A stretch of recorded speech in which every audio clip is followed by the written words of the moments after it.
Okay, we're just waiting for everybody to be let into the meeting. Great.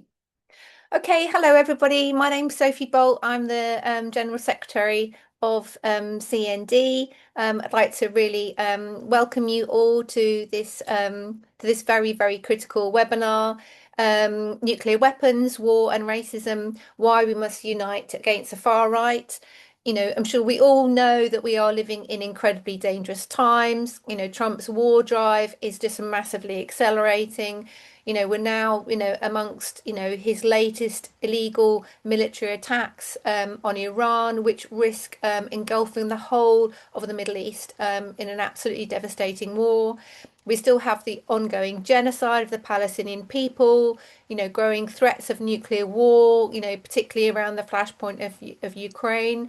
We have, a worsening economic crisis, catastrophic climate breakdown, and of course, the rise of the far right. Now, all of these crises are totally interconnected. The war drive is worsening poverty and massively driving climate breakdown. We've all seen how the whipping up of racism and hatred has been used to dehumanize whole populations and create enemies to justify wars, like the devastating illegal war and occupation of Iraq. And of course, we are seeing this in relation to the genocide of the Palestinian people, and we are seeing it again now in relation to Trump and Netanyahu's war on Iran, massive whipping up of Islamophobia. But of course, more fundamentally, war and nuclear weapons are used to maintain colonialism. And the history of nuclear testing is yet another horrifying legacy of racism and colonialism that continues to this day. CND is really proud to be part of the Together Alliance, which is, come together against the rise of the far right. And we're supporting the national demonstration on Saturday, the 28th of March. It's absolutely critical that this is a really, really huge demonstration that brings together the overwhelming majority of the population who reject the politics of hate and division.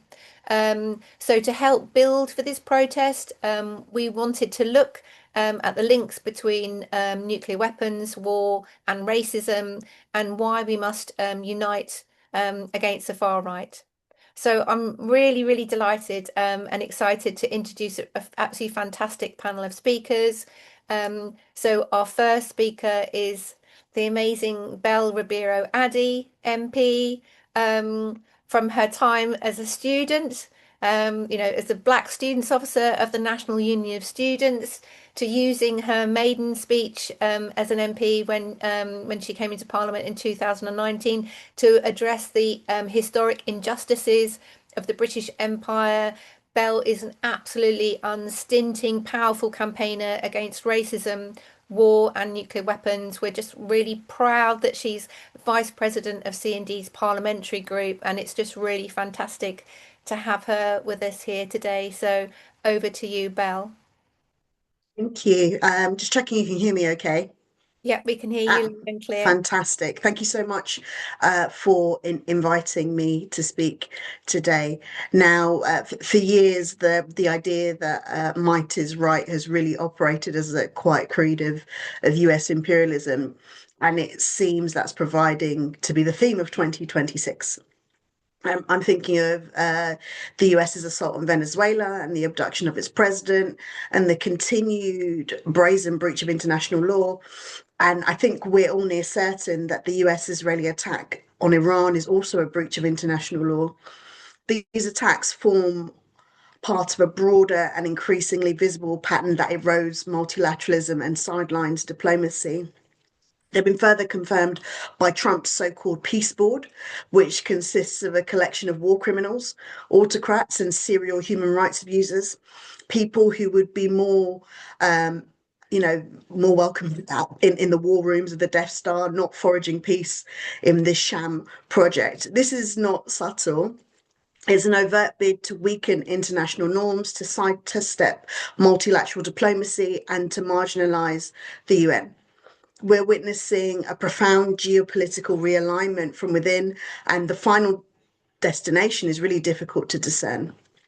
Does this signal the unraveling of the American empire or its forceful reassertion? What can't be denied, however, is that we're moving into a period of more explicit imperialism across the globe. For those of us who are committed to anti-nuclear activism, this is a uniquely challenging moment. Any serious strategy for the future has to confront the fact that global instability and the revival of hard power politics create hostile terrain for any advocates of disarmament. Yet we have to also acknowledge that events have vindicated many of the warnings that we've made in the past. Some of us have argued for years that scrambling to act as Washington's European deputy officers actually offers neither security or prosperity. And in a world accelerating towards rearmament, it's understandable that nations fear being sidelined or rendered vulnerable. I'm reminded of Milton Friedman's observation that when crisis strikes, the measures adopted depend upon the ideas already circulating.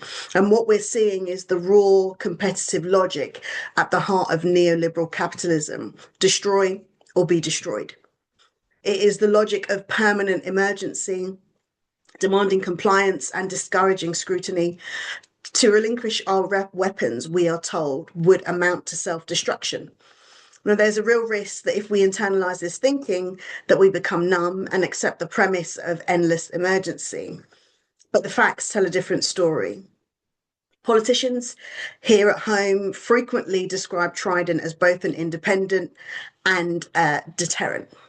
It is neither. It cannot intercept an incoming missile, and it relies fundamentally on the United States. The missiles themselves are leased from America. Now, rumours of a kill switch are difficult to verify, but it hardly stretches the imagination to suppose that such a mechanism could exist. In Washington's position, would you at least not contemplate it? As America First Republicans occupied the White House, whether it's Trump, Vance, or whichever hard right figure they elevate next, this illusion of independence will become harder to sustain.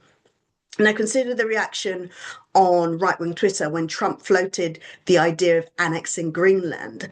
Sections of the online world, including at least one Daily Mail columnist, were practically jubilant, urging him to cast his gaze towards the UK as well. It's striking how shallow much of the right's understanding of the so-called special relationship proves to be. One need not revisit the American Revolutionary War to recognise how swiftly alliances can shift. The early US response to Britain's pursuit of nuclear capability is evidence enough of that. The day will come when our national interests no longer align, and recent developments make clear that a fundamental reassessment of our relationship with the United States is long overdue. Thankfully, a growing number of people recognise how lopsided this partnership truly is, albeit not in the way Donald Trump imagines. I wish more journalists would seriously interrogate whether or not stationing US nuclear weapons on British soil enhances our safety at all. In my view, it's always rendered us a prime candidate for preemptive strike. Now, there is a historical irony I often reflect upon. The government that constructed the modern welfare state, including council housing, the NHS, social security, and comprehensive education, also embedded Britain's nuclear status. The transformative Labour administration of 1945 delivered both the National Health Service and the atomic bomb. Not long ago, Western leaders framed nuclear weapons chiefly as defensive instruments, especially in relation to potential Russian aggression. Now, we shouldn't trivialize the dangers that Russia might pose, even if I personally harbour greater concern about the military, economic, and political weight of the United States. But as I've said, a British nuclear arsenal would not prevent a Russian warhead from striking us. If Britain is to find security in a multipolar world, it will come through disarmament, diplomacy, and demilitarization abroad, coupled with resilience at home through robust public services, energy sovereignty, and a coherent industrial strategy. Rearmament, moreover, is not only strategically futile, but morally indefensible, a fast diversion of resources that harms global health, the environment, and humanity itself. Western politicians have historically obscured the leverage these weapons are meant to provide, though with Trump and Putin at the helm, that candor is increasing. Perhaps that is one effect of great powers openly flexing their muscles once more. In Britain, nuclear arms were woven in the past into the post-war settlement. Perceived price for maintaining global standing as an empire receded, and independence movements gathered pace. Among the dividends was a permanent seat on the UN Security Council. And in today's climate of renewed anxiety about rearmament and possible nuclear use, it's easy to overlook the quieter ongoing violence inherent in their existence. For decades, Black activists have drawn attention to the direct connection between nuclear armed states and histories of colonial domination in Africa and Asia. The record of testing, deployment, and possession makes that link unmistakable. The story of nuclear weapons is one of entrenched inequality, double standards, and asymmetric power. States become nuclear powers on the back of imperial reach and dominance. They detonated their devices in colonies and dependent territories homed to disenfranchised and indigenous communities. Britain did it in Maralinga and Kiribati and the Montebello Islands. The United States did it in the Marshall Islands, New Mexico and Nevada. France did it in Algeria and French Polynesia, and Russia and Kazakhstan. These regions were effectively designated sacrifice zones by decision makers in the imperial core, treated as empty land, and their inhabitants endured catastrophic humanitarian and health consequences. And in many of these communities, children were born with congenital conditions, and these were linked entirely to exposure.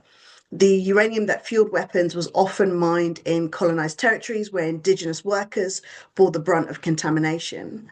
Now, from the outset, nuclear arms have underpinned systems of imperialism and racism, and their continued existence perpetuates harm against global majority communities. If I'm certain of one thing in the near term, it is that they will continue to be deployed within that same framework. And at the heart of the campaign to abolish nuclear weapons is both internationalist, it has to be both internationalist and anti-racist. So we have to centre and honour the leadership of the communities that are most effective, who have long stood against the forefront of resistance. A security model that I think goes on to promise safety for the many through the threat of annihilation by the few cannot endure. And we have to speak plainly about the catastrophic harm nuclear weapons would unleash and about the damage already inflicted long before any missile is launched. In a climate that seems to favour rearmament at every turn, this case is more difficult to advance. Now more than ever, we have to be prepared to raise our voices about the perils of nuclear weapons, and we have to continue to gather to argue for disarmament, diplomacy, and multilateral cooperation. As nuclear tensions intensify, our task is to persist, applying pressure, forging alliances, and striving for a world liberated from the shadow of nuclear catastrophe. Thank you. Brilliant. Thank you so much. Thank you so much, Belle. Really incredible, really powerful speech. I just wanted to say that we will be taking questions after our speakers have all spoken. So if you just go in the chat box, you can put your questions there. So whenever you want, put those in there. That would be great. So I'm going to introduce our next speaker, which is a real pleasure to introduce Junko Azawa. Junko is a midwife. She's a member of the Royal College of Nurses, and she's also a member of the TUC, the Trade Union Congress Black Activist Network. We're really delighted to have you with us, Junko. Over to you. Thanks for having me tonight. I'm Junko, NHS midwife and a member of CND. I speak to you tonight as a midwife and a worker from Okayama in Japan, the region next to Hiroshima. For me, the atomic bomb is not just a memory in a book. My next door neighbor was from Hiroshima. She was a little girl on 6th of August 1945. She was thrown from a balcony by the blast and left unconscious for a day.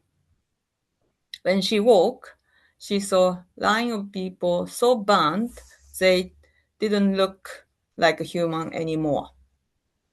Some of us here may have been to Hiroshima, and up until 2018, in the Peace Memorial Museum in Hiroshima, there was this exhibition with unforgettable, controversial wax dolls recreating the scene of 6th of August 1945. My neighbor's daughter saw those dolls and was horrified. My neighbor told her the reality was much worse. It was nothing like those dolls.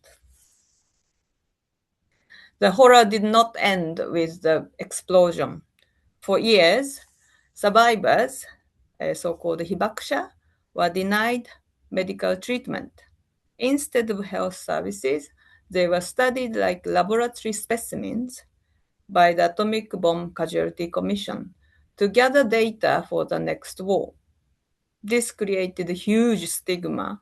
Hibakusha and their children were deemed unfit for marriage or jobs because of the perceived taint of radiation.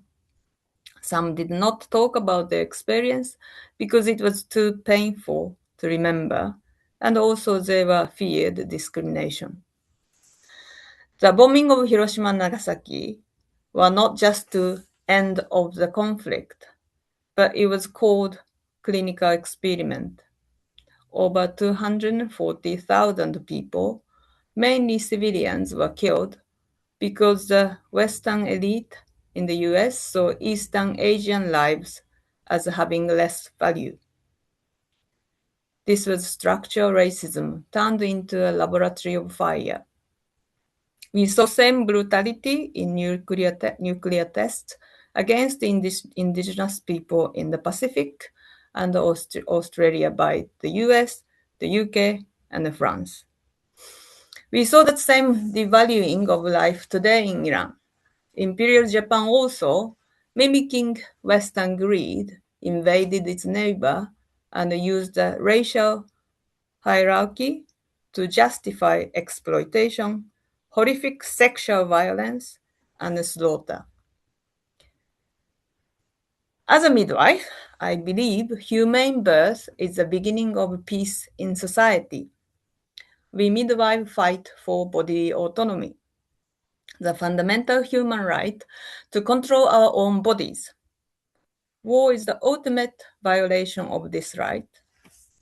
It is when the state claims total ownership over us, whether we are civilian in the city under the fire or worker in a uniform, war turns us into a disposable tool. We cannot fight for workers' rights if we do not first defend the right to exist.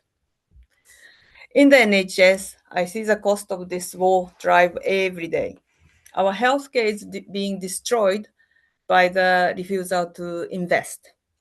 We are told there is no money for fair wages, but the billions are already used for the war machine. This neglect with institutional racism. In the UK today, Black women are 3 times more likely to die during pregnancy and childbirth than white women. This is a health crisis rooted in devaluing lives. So trade union movement must be the heart of the anti-war struggle. The far right divide us to distract us while they strip our rights away. At times, I feel powerless and helpless. It is not easy to feel we can do something. And we can still march. And on Friday 28th, we march together. And then we say no to the warmongers and the far right. We march for the people who suffered from experiments and for the women in maternity care and for every worker who refuses to be a tool for war. Thank you. Wonderful. Thank you so much, Junko. I'm just really so proud and so delighted that we've had you on our platform today. So thank you so much for joining us. Okay. Right then. I'm now going to turn to Roger Mackenzie. It's just such a privilege to be on a platform with Roger. Roger, we're just very, very excited. Roger is now a vice president of CND, but he's also an author. He's also international editor of the Morning Star. I think his most recent book is African Uruhu, the fight of the African freedom in the rise of the global South and the rebirth of the African Phoenix. That's a long title. We're really, really delighted to have you with us, Roger. Over to you. Yeah, thanks. It's a long title because they're two separate books.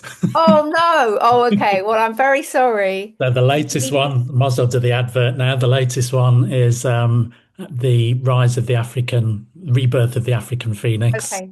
All right then. which is rather apt actually in terms of what we're discussing tonight. I mean, it's a real pleasure to be on this platform with such great activists, and to be a vice president of CND is one of the honours of my life, I have to say.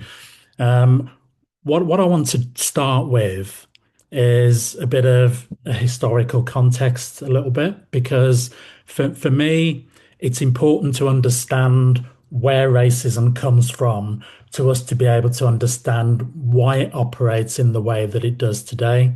Now, racism, of course, and I'm not, preaching to the converted. I suspect pretty well everybody on this call will already understand this, but I think it bears repeating. Racism is an invention.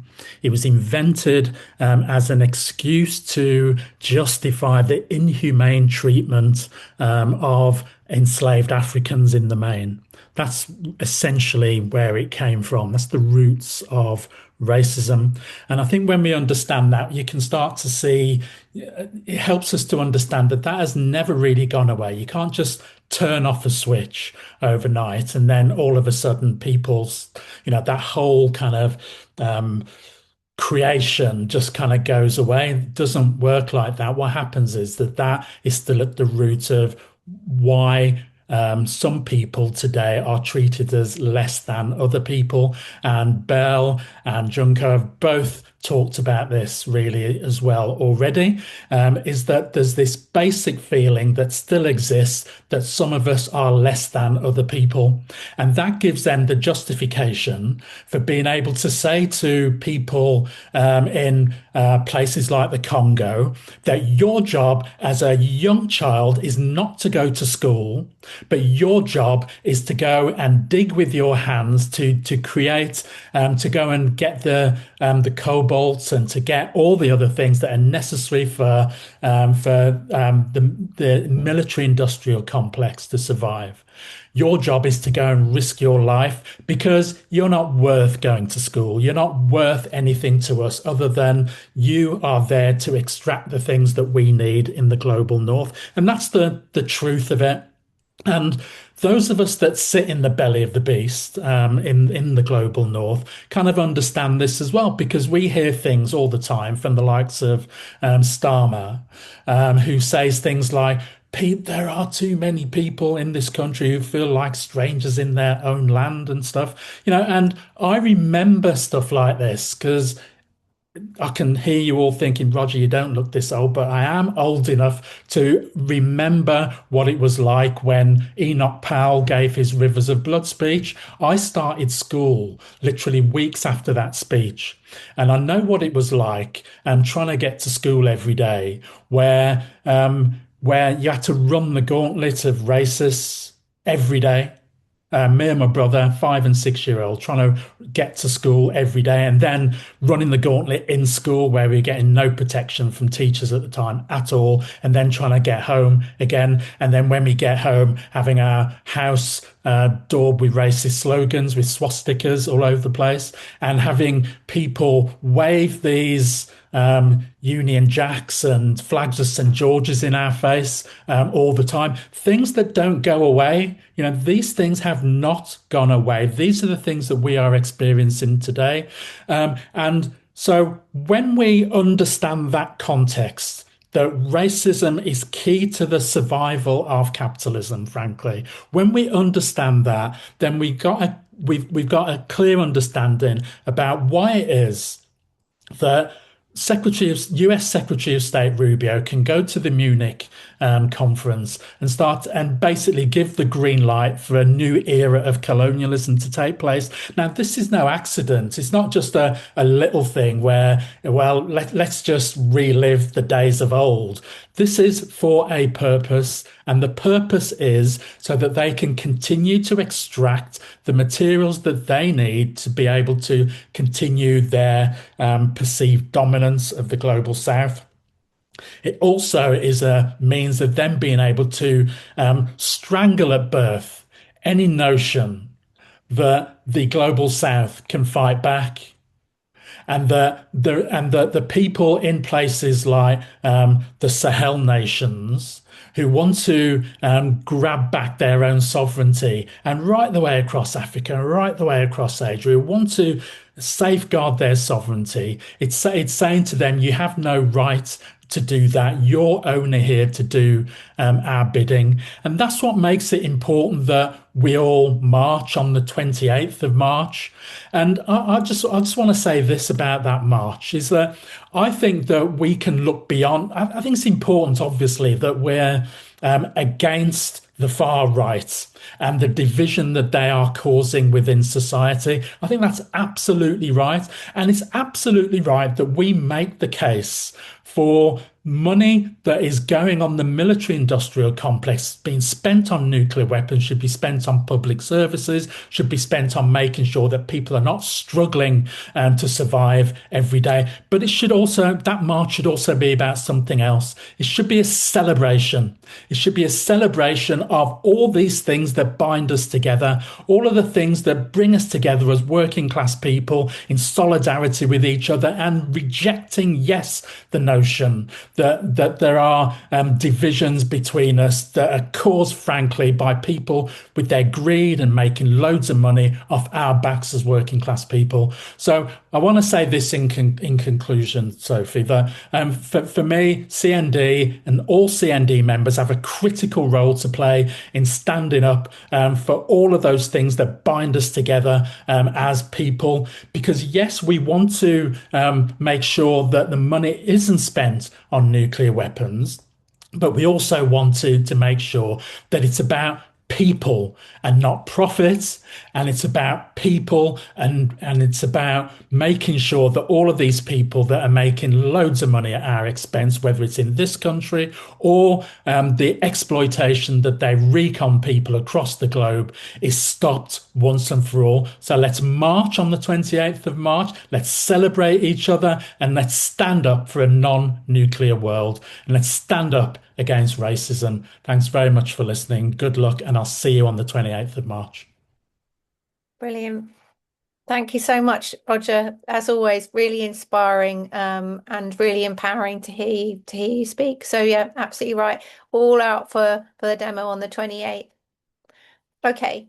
So just to say, people are very welcome to put questions into either the chat or into the Q&A. We will be able to manage either of those. So if you've got questions, I've got a couple up my sleeve if necessary. But I'm going to turn to our final speaker, Sabi Dalu. So Sabi has been the co-convener of Stand Up to Racism for a very considerable period of time. So is an absolutely incredible campaigner against racism and against the far right, day in, day out, really understanding why we have to challenge racism and why we have to challenge the far right every single day. But she's also, totally part of the Together alliance, as I say, this new alliance, and Sabi will talk all about that, but she's part of that kind of that interim sort of officer group. So she's here wearing kind of two hats, I think, but great to have you with us, Sabi, and over to you. Thank you very much, Sophie, and a big thank you to CND for putting on this very important and timely event and for inviting me to speak. It's a real pleasure to be here this evening and to listen to all of the other great speeches. So as another frightening war unfolds in the Middle East and the nuclear threat increases, and today the OBR increases the unemployment forecast to 5.3%, and the far right is emboldened internationally, this is a timely moment indeed to make the links between war, nuclear weapons, declining living standards, and the rise of racism and Islamophobia. The recent attacks on Iran follow one of the largest, most advanced and direct strikes on nuclear facilities in Iran in 2025. And for 2.5 decades, unpopular wars in the Middle East have been accompanied by Islamophobia and racism to justify these illegal wars and dehumanize people killed and maimed in these wars. Violence and war in the Middle East leads to violence on the streets of Britain in the form of horrific racist and Islamophobic attacks, particularly towards Muslim women wearing the hijab or the niqab. And these are dark times. We are seeing the sharpest rise of the international far right than at any other point in the post-war era. The far right is leading in opinion polls in Germany, France, and in Britain simultaneously. Meanwhile, we have the far right, Donald Trump, in the White House at the moment, unleashing a whole plethora of war, chaos, destruction, and racism internationally and in the US, and solidarity with the people of Minnesota and Minneapolis who have been uniting and resisting the ICE attacks and forcing Trump to withdraw ICE Gestapo-style operations, rounding up immigrants. So well done to everyone. It's a true inspiration to actually have those mobilizations against those horrific murders and the detention of migrants by ICE, and have those mobilizations and the united campaigns forcing Trump to withdraw and stop those actions.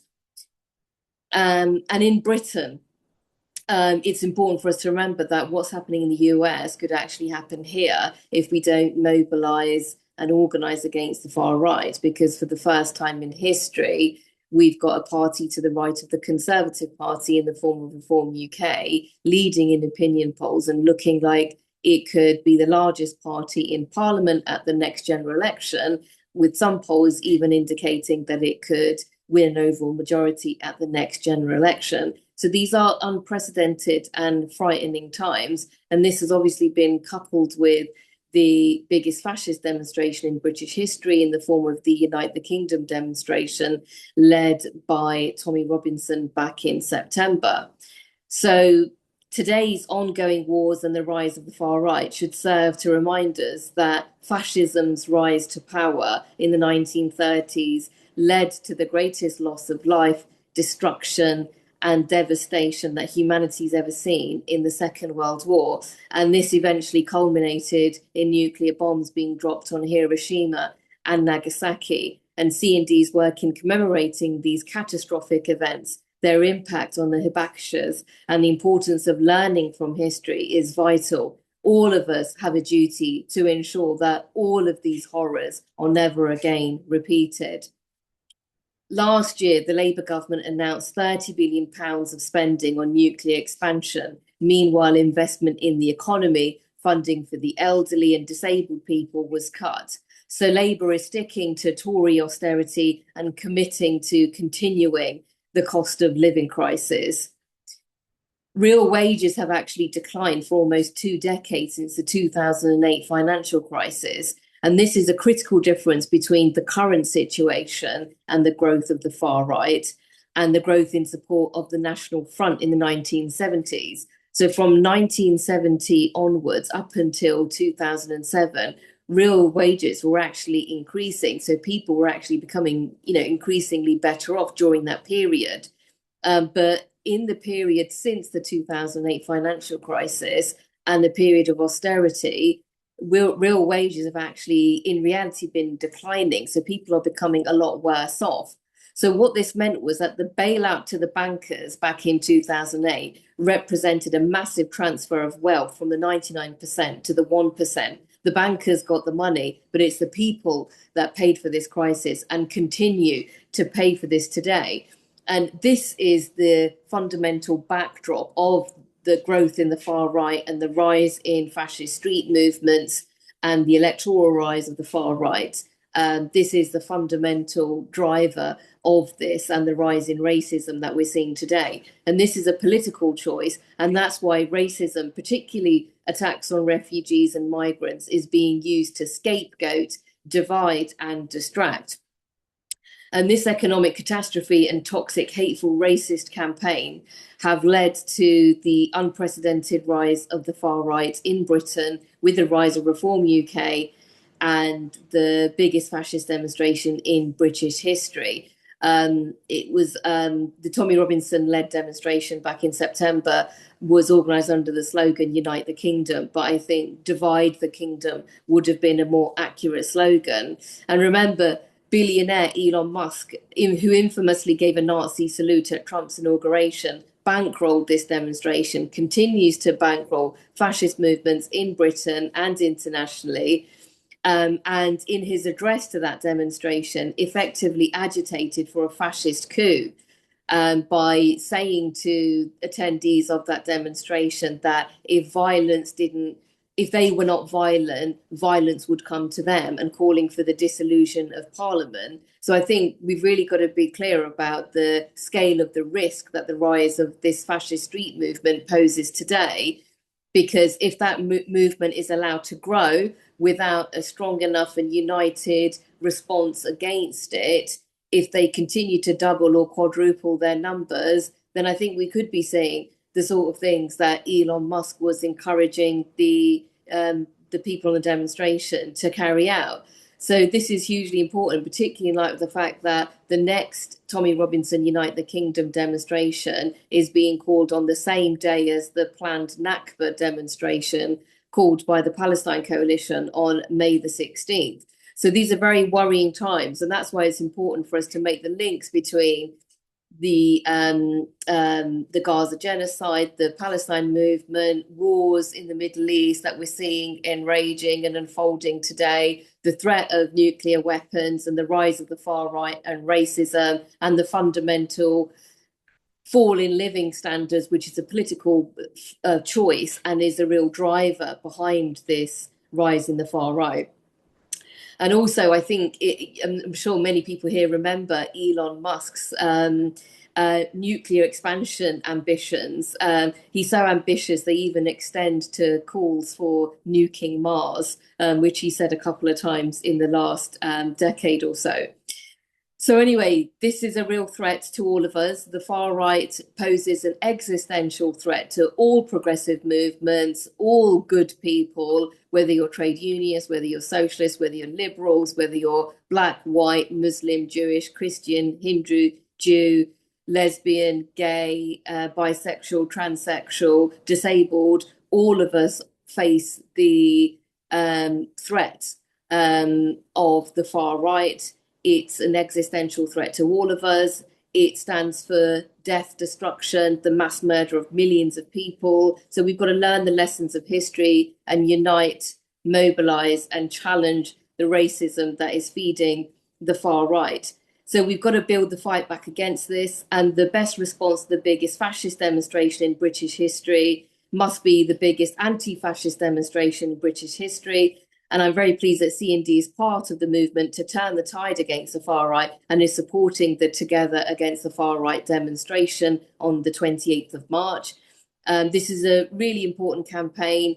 It's very exciting. It's uniting a whole range of people. It's supported by a range of celebrities, including comedian Selene Henry, actors Christopher Eccleston, Mark Rylance, David Harewood, singers Paloma Faith and former Little Mix singer Leanne Pinnock, and a range of others, the TUC, affiliated trade unions, the British Medical Association, NGOs including Friends of the Earth, Amnesty International UK, Greenpeace, and campaigns such as Stand Up to Racism, the Palestine Solidarity Campaign, Stop Trump UK, and others are supporting this initiative. And I look forward to seeing C&D members and all of you out on the streets on the 28th of March. Thank you very much. Brilliant. Wonderful, Sabby. And like I suppose like laying out the scale of the problem, and the challenges that we face and how serious the threat of the far right is. But also, why this new alliance that has come together is so critical.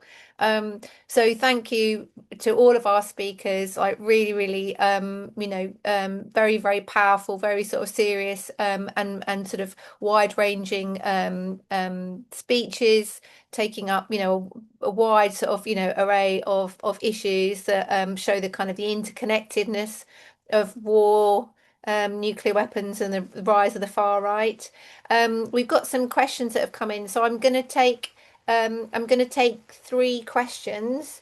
And then ask you to come back and then see if we get some more coming through, because quite a lot of them are like people are sort of putting in their contributions, or do you know what I mean? So I agree. There's quite a lot of that. So in terms of the questions that we've had, so this one comes from James Char, who says, I'm concerned that the Iran war may go nuclear if the US sustains heavy casualties and cannot destroy underground missile sites, or else Israel retaliates with its Samson option, because obviously Israel is the only nuclear weapon state in the Middle East, just to quote Zach Polanski there. And then he's sort of quoting Pete Hegseth, the US War Secretary, saying there will be no stupid rules of engagement and no politically correct war. So yeah, so what is your view in relation to what's going on in relation to the the illegal attacks on Iran and the wider kind of risks there? So that's that question. Then the next one is from it's kind of Alan Debenham, sort of talking about the kind of the hope that we have in terms of political forces that are kind of progressive and and against racism, that are very, very kind of important this time. And this was sort of my question, which was like, what are the lessons of the Gorton and Denton election in Manchester? This really, really significant result where the Greens, like I think it was like 40% of the vote, like really easily kind of beat both Reform and the Labour Party. So, the nature of that campaign and like what's the significance of that. But I think also looking at sort of all the levels of kind of racism that have also come out of that, which I think would be useful to sort of focus on. And then finally, we've had this kind of question from Steve Lee, which is, given the commitment of all governments to the priorities of capitalism and military power to defend capitalism, why should peace activists and anti-racists look to negotiations, treaties, and international law? Shouldn't the focus of the movement be on elimination of capitalism and capitalist governments rather than agreements between governments? That's a kind of very good question where, so let's put that to you as well. What should our priorities be, especially when we're living in the belly of the beast?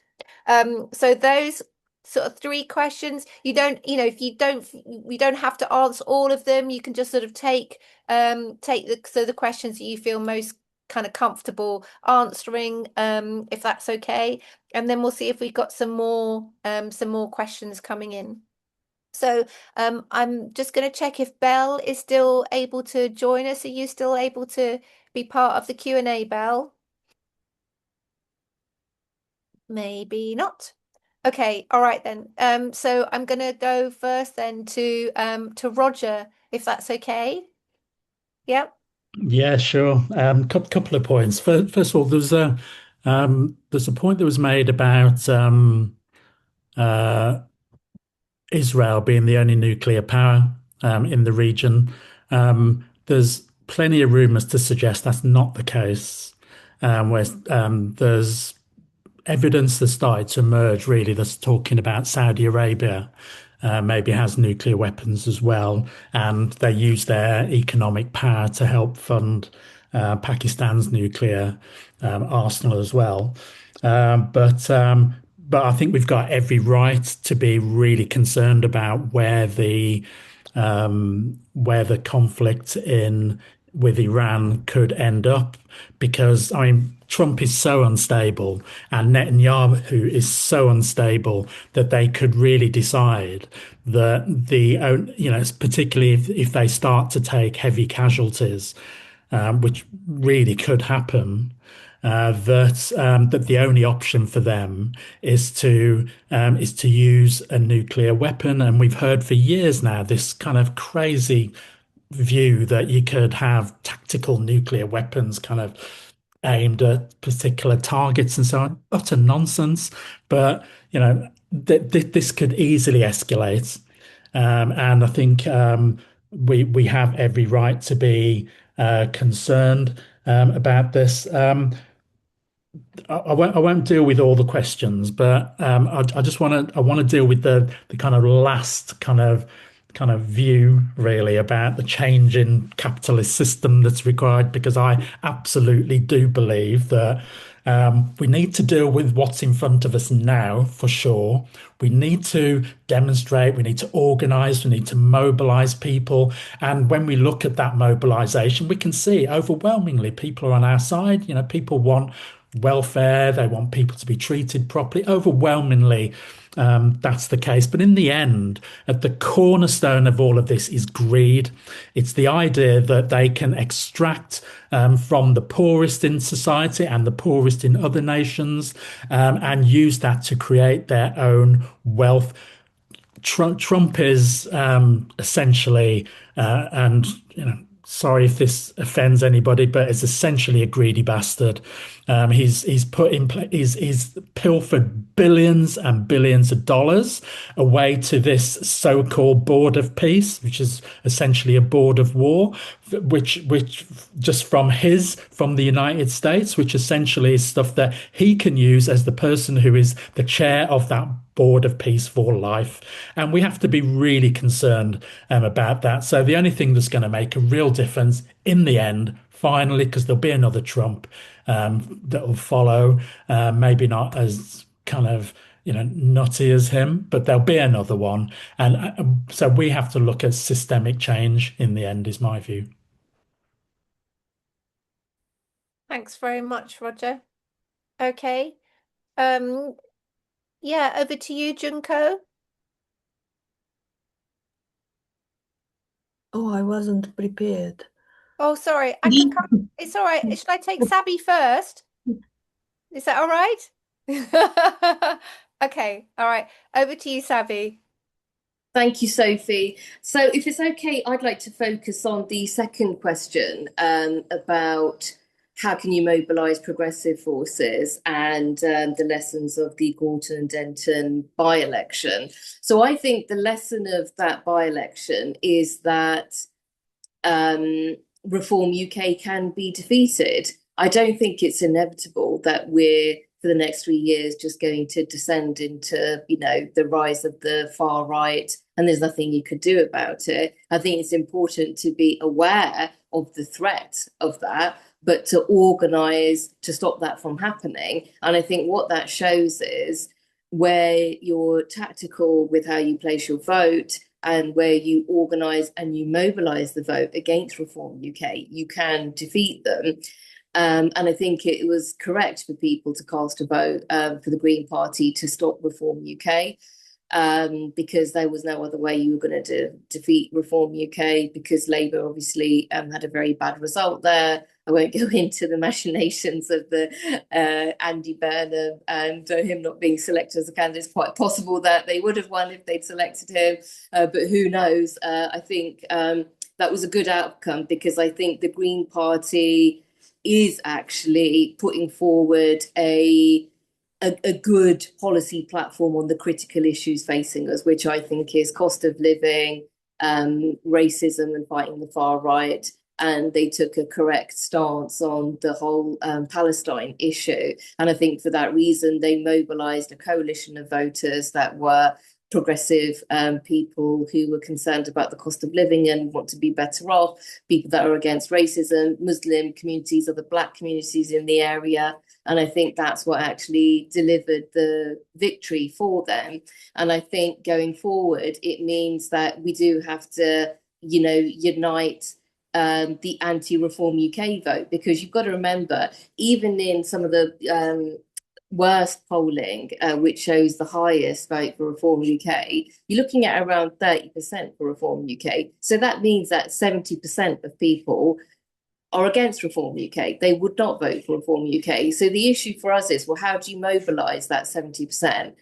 And I think that means we're looking at, probably one of the most historic elections at the next general election, because realistically, you're going to have to mobilise a very broad anti-Reform UK coalition. So that will mean, supporting the SNP in Scotland, in many areas, supporting Plaid Cymru in Wales in many areas, supporting the Green Party, supporting independent socialist candidates. Whatever happens with your party, if it looks like your party could win seats in some areas, then support your party candidates. And dare I say it, support Labour in some areas, because I think Labour will continue to be, in some parts of England, certainly, maybe not Scotland and Wales, but in some parts of England, they will continue to be the main party that is most capable of defeating Reform UK. But I can see how, Labour's unpopular policy does make it difficult to mobilise the Labour vote. But, we've got great MPs like Bell who addressed this meeting. So MPs like her, who have taken a correct stance on key political issues, will probably get a decent vote at the next general election. So I think, we've got to mobilise a broad coalition. The priority's got to be mobilising the vote against Reform UK and building that very big, broad coalition and casting a vote for whoever's best placed to defeat Reform UK. We've also got to kind of bring together social forces like the trade union movement, faith communities, different African, Asian, Caribbean communities, LGBT plus communities, disabled people. We've got to unite the broadest coalition against Reform UK. And we've also got to demonstrate that on the streets as well. So I don't think it's all doom and gloom. There are certainly positive indicators going forward, as illustrated in the rising support for the Green Party, and we've got to keep up the pressure on Labour as well. We've got to work with MPs like Bell and others to make sure that those voices are being heard, because I think there doesn't seem to be one straightforward progressive way forward, unfortunately. So we've got to be tactical and strategic in the way we fight for our progressive causes and progressive movements. So I think the number one lesson is that Reform UK can be defeated, the far right can be defeated, and that by-election illustrates exactly how, by uniting and mobilising the progressive majority. Thank you. Brilliant, very helpful. I just like to add to that, and then I'll come to Junko. I think certainly it's absolutely critical that we've got to challenge the racism. That's absolutely fundamental, isn't it? Because that's what's kind of driving sort of reform. And so certainly from CND's, perspective, it's really important that we are kind of exposing this whole, lies around like, oh, the problem with our economy is like the small boats and sort of refugees and, asylum seekers, when in fact it's not. It's because of the economic policies and also it's the foreign policies of the British government that are making people poorer and making them, far less safe. So it's, that's kind of really important. But I think also in terms of, it's not sort of Islam or like, Muslims or like Chinese people that are like the security threat. It's, the Trump administration, and it's like absolutely horrific kind of war drive that's attempting to sort of really like, sort of create absolute like chaos and really sort of is really threatening the entire world with the, the risk of sort of nuclear war in order to try and like, hold on, grab, in a desperate kind of way to its kind of global dominance, which, we're in a very, very different situation now. The global dynamics are very different. The BRICS economies, of the global south have far surpassed the G7 economies, and that's a reality. And that has to be sort of recognized. And so, this attempt to just try and maintain, a world order that's kind of brought us genocide and, accelerating climate change, that is not a world order that any of us should want, or is in our interest. So it's also recognizing how important global solidarity is, and understanding that we can actually learn so much from the global south. The sort of the hope and the inspiration is actually from the global south. So I think, that's kind of really critical as well too. So I just wanted to kind of feed in on those points too. So I don't know, if you wanted to add anything, Junko, if you kind of got some sort of thought. Sorry, I was completely but All right. I'm not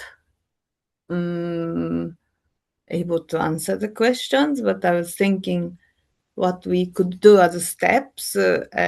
So we need to, I think, listen to each other and then able to listen to everybody's feelings, because I think it feels really overwhelming, and then I feel I don't know where to start. But to unite with other people, we need to be able to express our feelings, connect with the people with feelings. And I would like to feel, there are lots of us here in the UK working and living, but for instance, I don't have right to vote. So I want people who are able to vote to think about those ones who are living, and NHS is made with immigrants. Okay, it's that kind of thing. So and then there are lots of things we can do, and then that's the bit good thing that CND is a part of this together, I think. Thank you. Brilliant. Thanks very much. Okay, well, we haven't got any more questions, which is kind of interesting. So I don't know if people, if people want to come back on anything, or kind of, also sort of put forward their sort of final kind of summation points, and then we can kind of wrap up.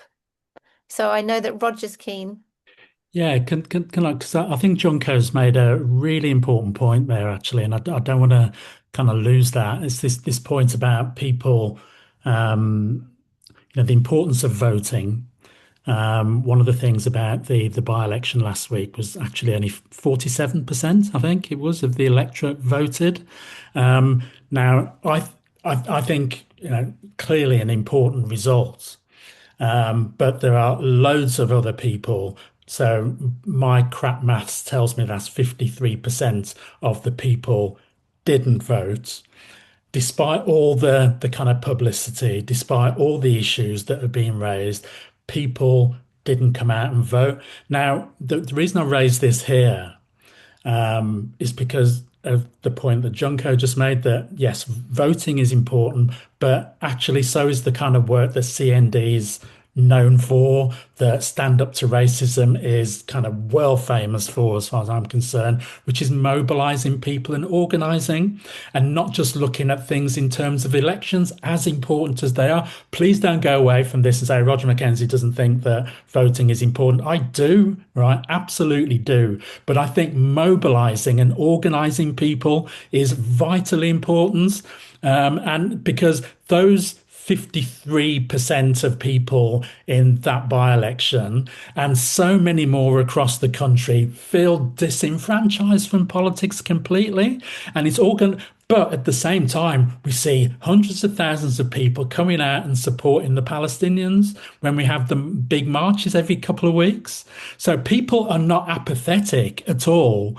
Our job, I think, is to find ways of linking these things together, linking the different campaigns together, which is why I think the Together March is so, so important as a way of bringing, doing what it says on the tin, really, and bringing people together across a load of kind of diverse campaigns, in the knowledge that we all share a kind of common humanity and a desire for a better world. And people will come in and out of the kind of coalitions and alliances that we develop from time to time. But if we can just get people to understand all of these linkages that there are, I think that's so powerful. So I want to thank Junko for raising that issue, because I think it's so important that we look at the electoral system, but also think of those things that we know we're really good at, which is organizing and mobilizing people to put pressure on these politicians who only ever move when we light a fire under them, frankly. Too true.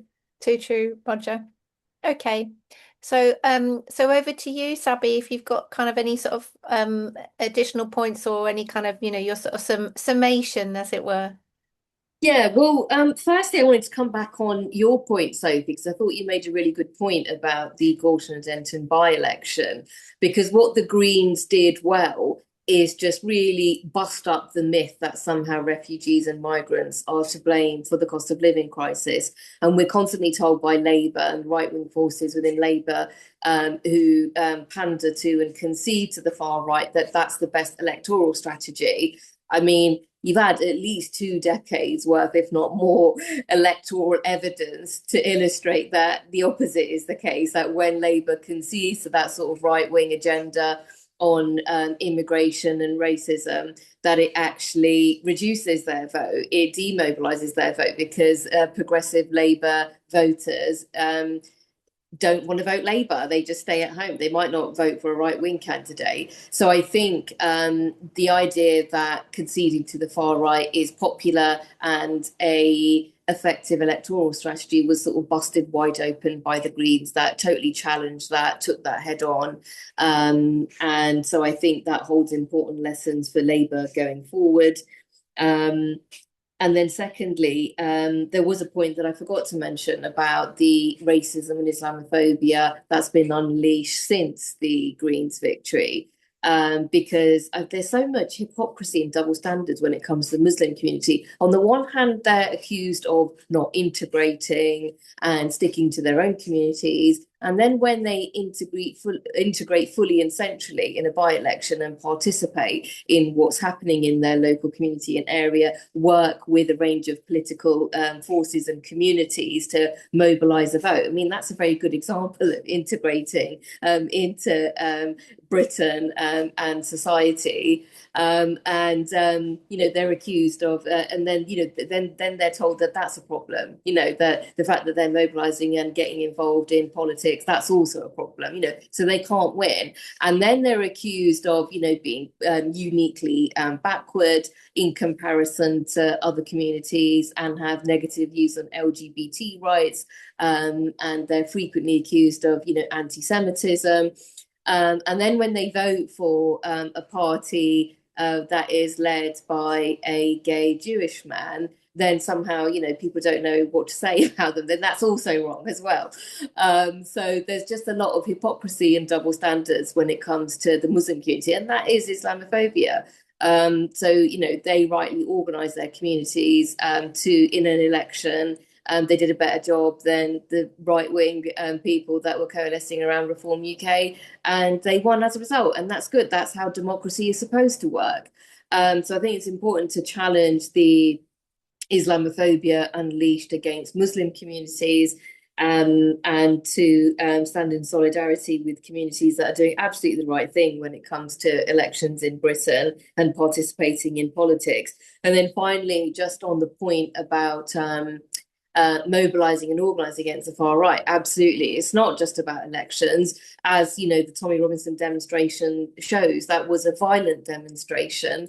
And we've got to organise and mobilise on the streets and to demonstrate that actually we are the majority. Because I do believe that, we progressive people, anti-racists are the majority. But as Malcolm X said, we're often out-organised by the opposition and by the right. So now is the time for us to actually organise ourselves appropriately so that we defeat the far right. And the Together Against the Far Right demonstration is a really important opportunity to actually demonstrate the breadth and the unity against the far right, and to show that we mean business when it comes to organising against the far right. And it's going to be a really fantastic and exciting day. There's going to be music. It's not just going to be about speeches by a wide range of forces, where we're going to have some, exciting music and special guests on the day. So it looks set to be a really exciting and inspiring event. And I hope to see you all there on the 28th of March. Brilliant. Thanks so much, Sabi. And thank you to Roger, Junko, and also to Belle, who's had to go, but also everybody here on this call. Thank you very much for all your comments and everything. And I just really want to echo the point about how important it is for us to kind of mobilize, but also to sort of echo what Junko was saying in terms of kind of reaching out, talking to people. This sense of community is absolutely vital. I mean, when I moved to Walthamstow, one of the first things that I had to do was to sort of knock on people's doors to get them to sign a petition against the EDL who were marching through Walthamstow. And that's actually how I got to know my neighbours. And it was really incredible in a lot of ways, because I was like, okay, they're brilliant. Don't mean they're going to come out on a demonstration. They're totally sort of, solid when it comes to sort of fighting fascism. So it was really an amazing thing. And, they are still my friends and still my neighbours. And that, I think that's also another good way to get people to come on the demonstration. You all kind of go together, you all kind of getting the train together, or you kind of, going up in a on the coach together. So that's really important too. We're in this for the long term, aren't we? As I say, finally, all these issues, these crises are totally interconnected, and the solutions are the same for all of us. We want a different world, a world based on peace, equality, global cooperation, and a sustainable world, don't we? Where everybody can live in dignity, and have, and have a future to look forward to. So thank you very much again. This has just been really fantastic. Looking forward to seeing you all on Saturday, the 28th of March. There's lots happening before then, but make sure you've got that in your diary, Saturday, 28th of March, in central London. All right then. Thanks very much, everybody. Thank you. Bye.